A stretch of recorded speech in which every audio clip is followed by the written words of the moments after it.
Assalamualaikum warahmatullahi wabarakatuh.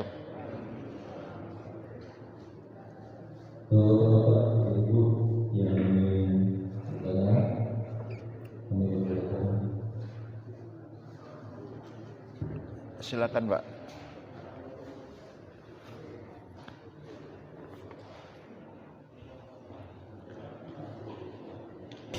Assalamualaikum warahmatullahi wabarakatuh. Waalaikumsalam warahmatullahi wabarakatuh.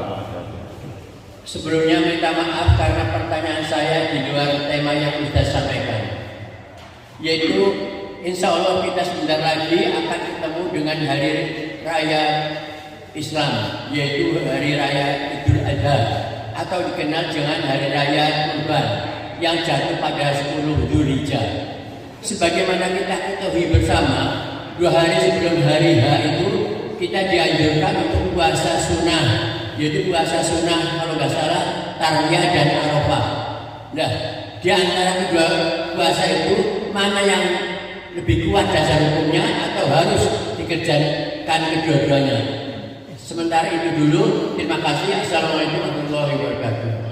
Warahmatullahi wabarakatuh. Ya, ini pertanyaan menyangkut masalah puasa di hari raya Idul Adha. Pertama, kalau puasa di hari raya Idul Adha tak kata Pak, karena puasa itu di hari raya Idul Adha maupun Idul Fitri hukumnya haram. Ya.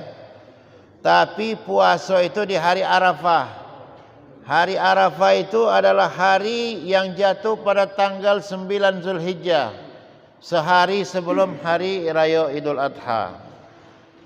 Ada sebagian ulama mengatakan mustahab sunnat yang sangat dianjurkan untuk kita lakukan itu adalah berpuasa ketika jemaah haji berada di padang Arafah. Itu bagi yang tidak pergi haji, Pak.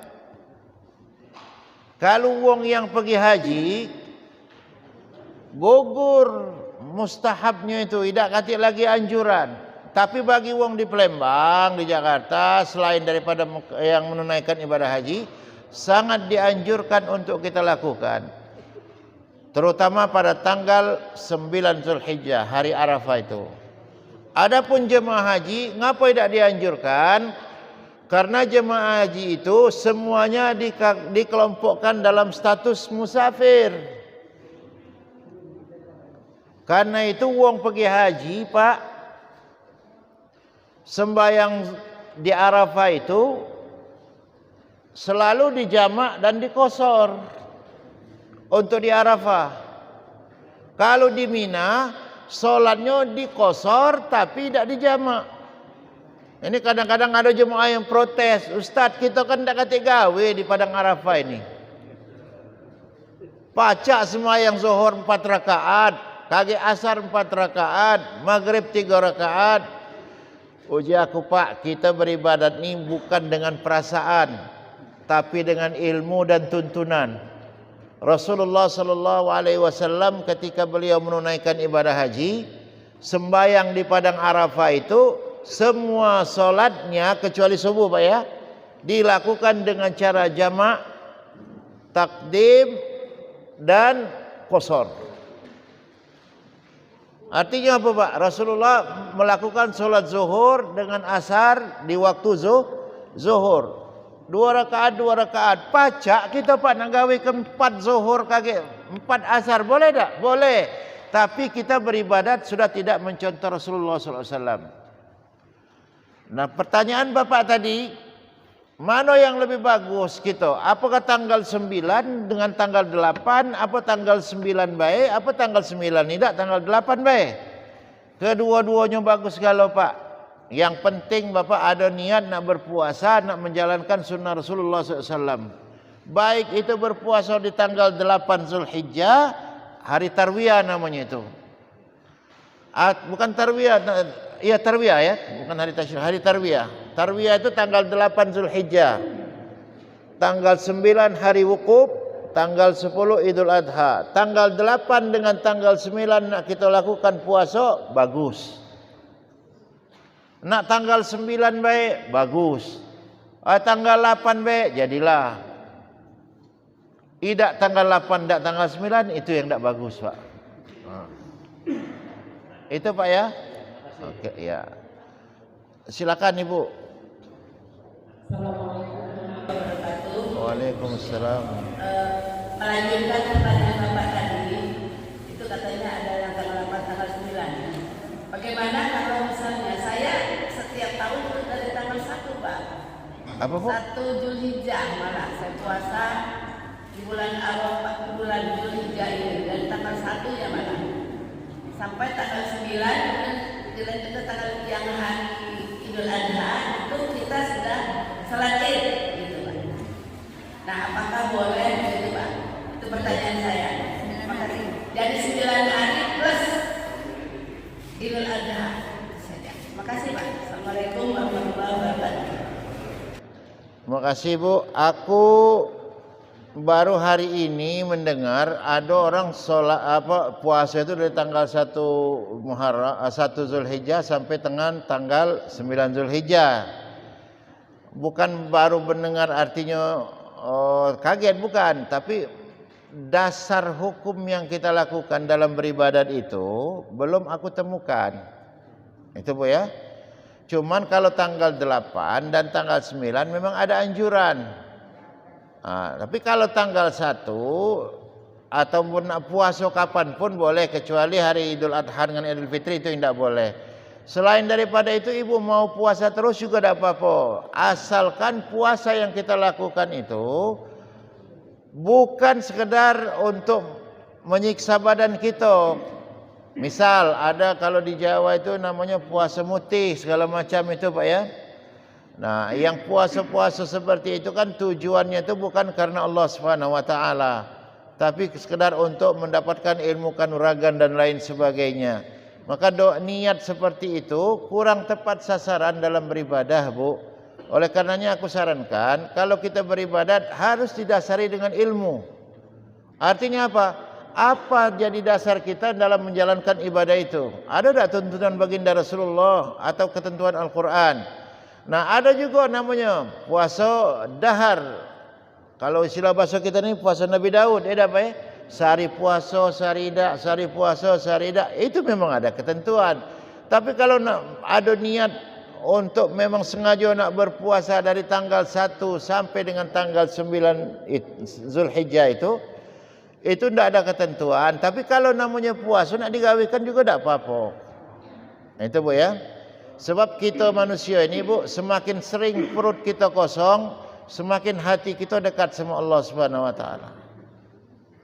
Yang merusak kita dan melalaikan kita dari Allah ini adalah perut ini Pak. Semakin sering perut kita kosong, semakin dekat hati kita kepada Allah Subhanahu wa taala. Itu Bu ya. Oke. Ada lagi Pak, silakan.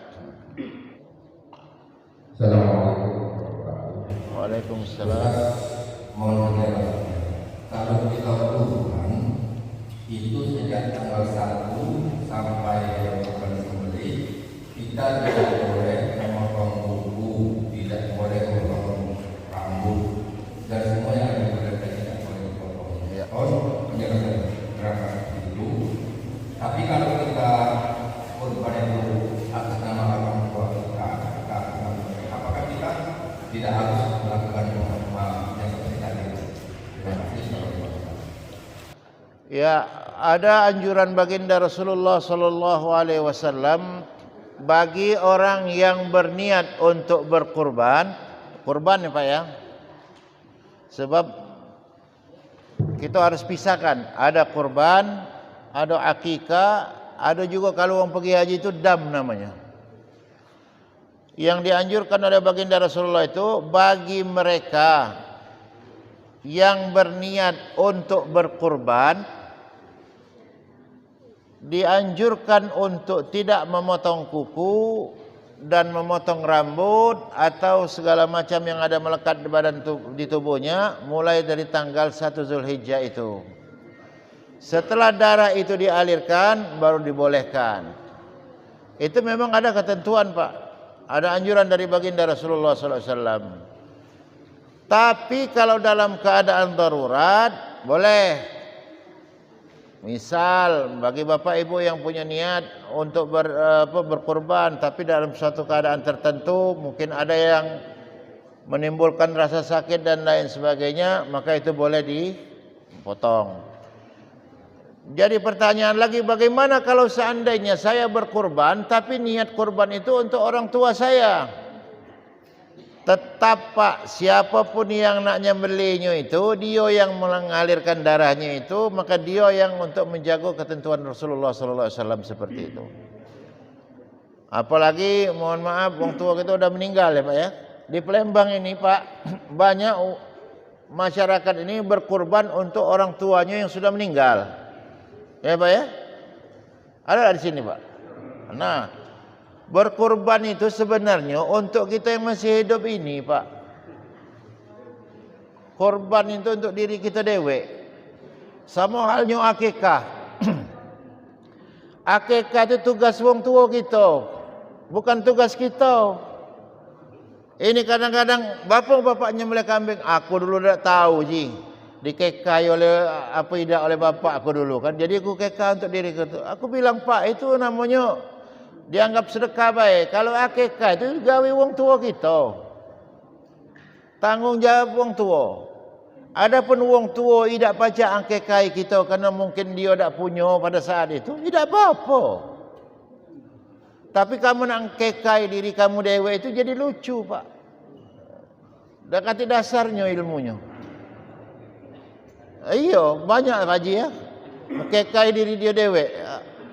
Kalau berkorban untuk diri dewek benar, tidak usah diragukan lagi. Lawang tua aku udah meninggal Pak Haji, boleh tak aku korbankan? Kalau aku ngomong tidak boleh, salah pula Pak. Tapi kalau manusia itu sudah meninggal, habis korbannya tidak katik lagi. Pahalanya boleh, tapi bukan pahala di situ maksud aku Pak. Pahala itu kata baginda Rasulullah akan lebih baik kalau dilakukan dengan cara sedekah jariyah. Bangun masjid ini Pak, luar biasa Pak. Kalau ada orang bangun masjid, tidak usahlah nak pinta ini yang rumah kita Pak. Kita lewat tejengok orang bangun masjid, kalau keluar ke bayar duit tu Pak, 500 rupiah jadilah. Sebab kamu tidak tahu duit 500 itu kamu keluarkan dengan ikhlas, nempel di masjid ini. Kalau kita mati kaget Pak, masjid masih dipakai wong selama itu juga ngalir terus. Oleh karenanya Bapak, kalau kita nak ada niat berkorban untuk uang tua kita, ya boleh Pak. Yang dapat pahalanya itu uang tua kita dapat, yang kita yang motongnya ini juga dapat. Tapi ketentuannya tidak katik lagi uang mati berkorban. Yang berkorban tu uang masih hidup. Nah, tapi kalau gawe baik itu Pak, mana caranya baik, niat kita baik, insya Allah akan ada pahalanya. Karena nyangkut pahala tadi Pak ya.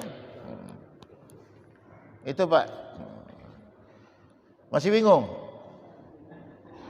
Masih ragu? Jadi aku ulangi lagi Pak. Kurban itu adalah untuk diri kita yang masih hidup ini. Kalau akikah, gawe wong tua kita dulu Pak. Kita kalau punya anak, kekah. Kalau boleh tak kira-kira berkorban untuk wong tuaku sudah meninggal? Aku ngomong tidak katik ketentuannya. Bukan berarti tidak boleh. Kalau kita bersedekah itu berniat untuk kemaslahatan orang banyak dan pahalanya kita minta sama Allah agar dilimpahkan sama orang tua kita, yakinlah Pak, pahala itu akan sampai. Tapi bukan berarti wong tua kita sudah meninggal itu berkorban, tidak. Karena tetap kita yang hidup ini yang berkorban. Korban itu adalah sebuah apa Pak? Sebuah upaya kita nak dekat sama Allah. Ya tak? Kalau wong tua kita dari alam kubur tidak baca apa-apa lagi. Kira-kira nyambung tak Pak maksud aku tu? Bukan berarti aku melarang kamu berkorban untuk wong tua kamu, tidak. Berkorban boleh dilakukan, tapi untuk orang tua yang sudah meninggal, tapi bukan berarti korban itu untuk mereka. Adapun niat kita sedekah berkorban itu bermohon kepada Allah agar kiranya wong tua kita mendapatkan ampunan, mendapatkan kerahiman dari Allah, itu lain lagi ceritanya urusan Allah Subhanahu wa taala. Ya Pak ya. Sebab kita meminta kepada Allah itu bukan hanya dalam bentuk doa, Pak. Tapi kadang-kadang dalam bentuk usaha. Kita berusaha minta sama Allah agar apa yang aku upayakan ini untuk wong tua aku dapat wong tua kita. Itu Pak ya. Itu Pak Haji. Pak Haji rasa di komplek dulu tak? Nah, betul. Oh iya, alhamdulillah. Ada lagi Pak, Ibu? Ya, silakan ini Pak. Assalamualaikum warahmatullahi wabarakatuh. Waalaikumsalam. Kepada saya Ustaz, masalah diri. Masalah apa Pak? Diri Al-Fatihah. Untuk menyampaikan saja, apakah diri Al-Fatihah ini sebagai prinsip atau hadis? Dan pada saat ketika kita diimami oleh seseorang untuk menerima Al-Fatihah, apakah kita juga menyiapkan untuk si kekiriman? Dan kemudian bagi yang membaca Al-Fatihah itu apakah harus sir atau ada masing-masing yang membaca Al-Fatihah tersebut? Dan tabiatnya apa saja Pak? Tadi Al-Fatihah kepada seseorang yang mengalami. Assalamualaikum warahmatullahi wabarakatuh. Iya, aku agak kurang nangkap tadi Pak. Jadi masalah Fatihah tadi ya. Pertama aku lihat membaca Fatihah itu untuk dihadiahkan sama orang tua. Iya Pak ya? Ya betul Pak. Biasanya Al-Fatihah itu pada siapa yang mendengar. Iya. Baik kepada orang tua ataupun kepada almarhum. Iya. Itu biasanya sering dibawakan oleh seseorang Iya. untuk memimpin Al-Fatihah. Iya. Begini. Iya. Pak, dalam Fatihah itu adalah niat Pak, isinya Pak. Doa. Di dalam surat Al-Fatihah itu terangkum doa. Ketika kita membaca Fatihah untuk kemaslahatan almarhum di sana, artinya kita berdoa meminta kepada Allah dengan apa yang ada dalam surat Al-Fatihah itu untuk kemaslahatan orang di alam kubur sana misal. Itu dibolehkan Pak, dengan catatan Pak ya. Apa yang kita lakukan itu harus nyambung. Jangan tidak nyambung. Kalau nyambung itu maksudnya gini Pak. Sebaiknya yang membaca itu adalah anak-anak ahli waris dari almarhum itu. Bukan nyuruh wong. Nah, adapun orang banyak berdoa membaca Al-Fatihah itu untuk kemaslahatan almarhum, itu boleh-boleh saja karena itu bagian dari usaha kita. Adapun qabul dan tidak qabulnya, dijawab dengan tidak dijawab, itu urusan Allah Subhanahu wa taala. Tapi usaha kita adalah berdoa meminta kepada Allah Subhanahu wa taala. Itu Pak ya. Yang tadi yang kedua tadi diam Yang membacakan Al-Fatihah itu apakah dia sir atau masing-masing yang jemaah akan membaca sendiri-sendiri? Oh gitu. Untuk duduk di majelis ya Pak. Ya. Kalau dibaca dengan sir, belum tentu orang lain ikut membaca. Tapi kalau kita baca sama-sama Pak, insya Allah semuanya ikut membaca. Nah itu Pak ya. Kenapa kita kalau dalam majelis ini, tapi ada juga imam itu kan Al-Fatihah, ya kan? Diam, mulutnya kumat kamit, yang sana kumat kamit, tapi belum tentu seluruhnya melok kumat kamit. Tapi kalau yang mimpin itu Al-Fatihah, dia memulai dirinya dengan suara yang agak keras dengan tujuan untuk apa Pak? Agar makmum yang hadir itu ikut membaca juga. Itu tujuannya, bukan masalah kita boleh sir boleh tidak, enggak. Tujuan si imam itu ikut membaca dengan suara keras agar yang hadir itu ikut membaca semua.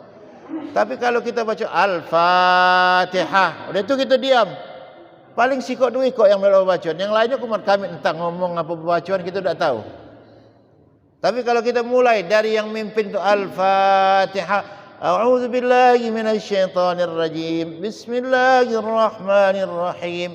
Semuanya akan ikut baca. Itu Pak ya. Oke. Ada lagi tadi Pak, silakan Pak. Ya, di ujung. Waalaikumsalam warahmatullahi wabarakatuh. Ya. Seseorang meninggal dalam keadaan tidak mempunyai anak lelaki, tetapi dia mempunyai seorang anak adopsi yang dia didik semenjak bayi sehingga menjadi anak yang soleh. Ketika dia meninggal, anak ini yang memimpin sholat jenazah. Bagaimana? Terima kasih.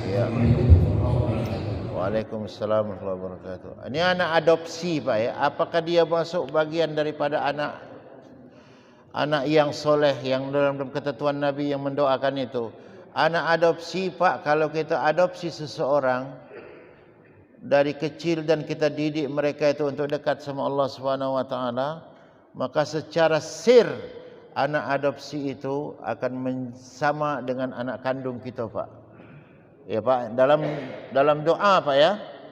Tapi kalau dalam waris tidak. Nah, dalam doa anak adopsi itu sama halnya dengan anak kandung kita kalau dia berdoa. Asalkan anak itu kita didik dengan baik. Sama halnya murid mendoakan guru Pak. Tidak ada hijab.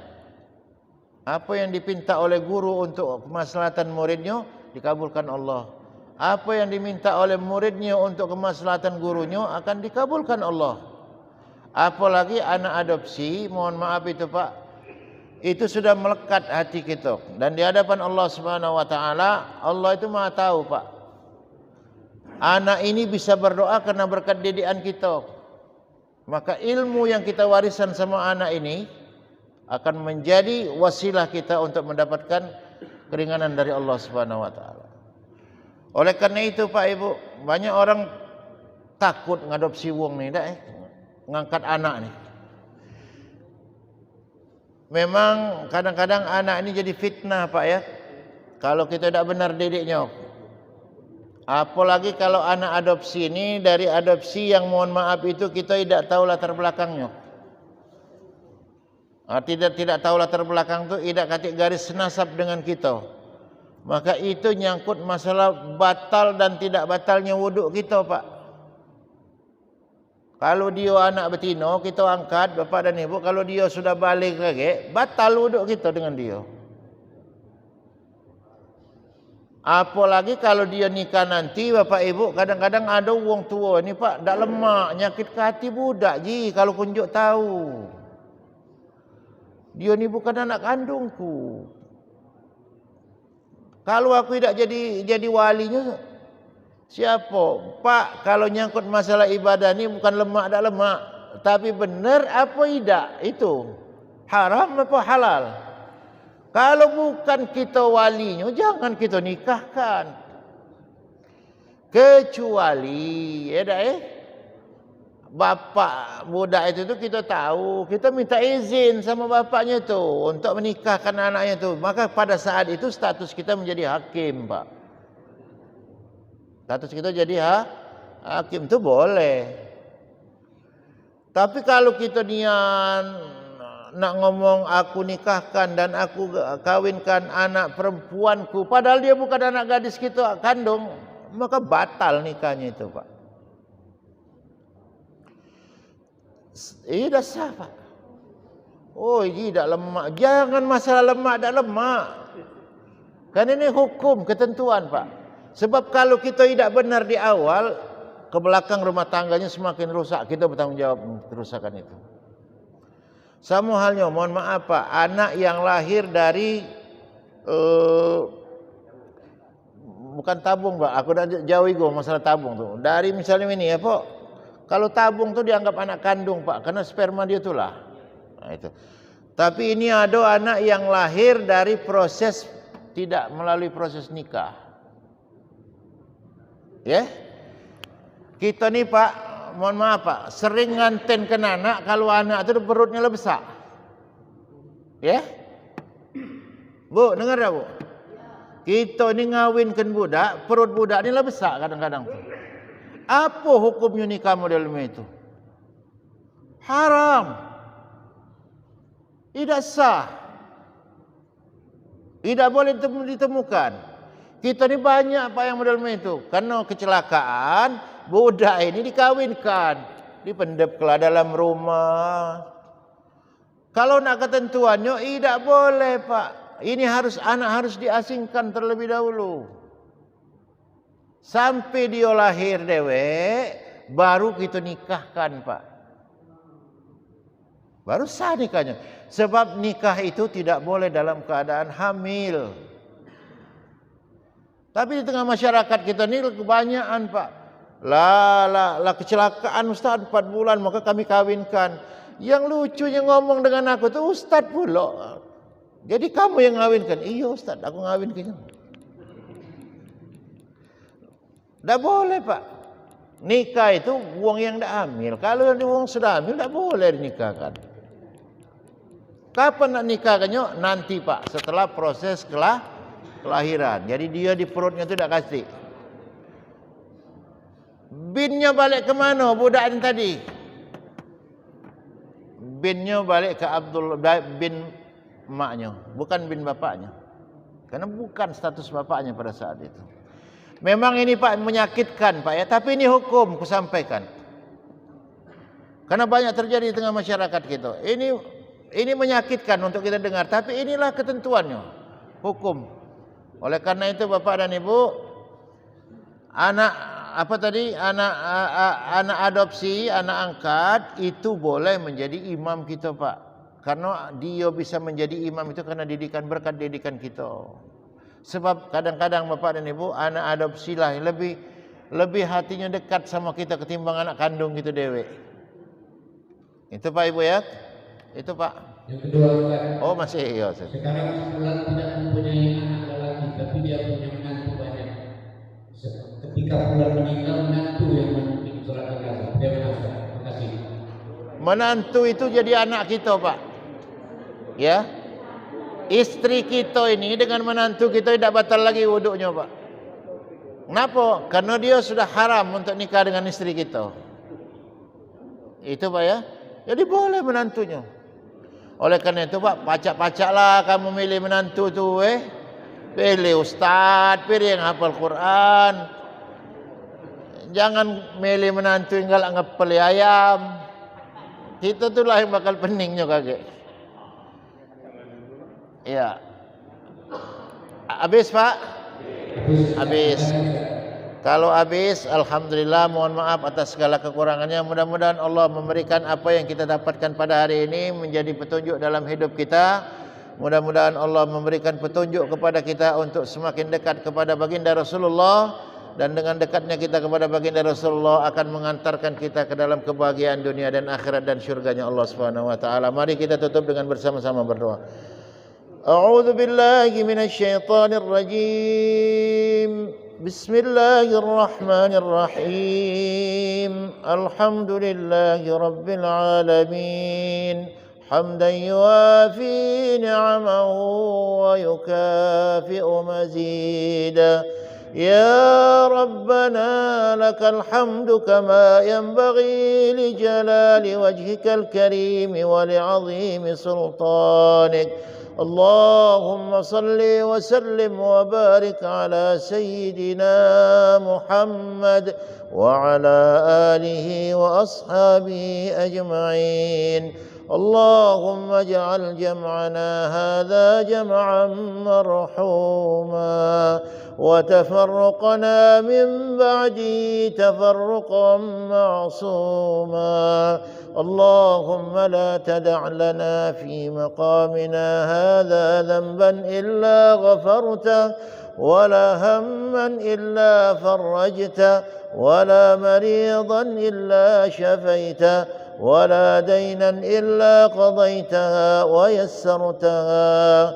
ربنا اغفر لنا ذنوبنا ولوالدينا وارحمهم كما ربونا صغارا.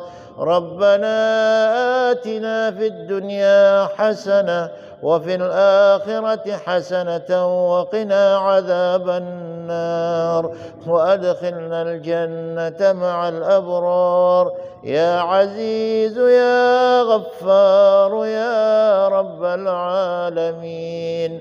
وصلى الله على خير خلقه سيدنا محمد وآله وصحبه وسلم والحمد لله رب العالمين. تقبل الله منكم. السلام عليكم ورحمة الله وبركاته.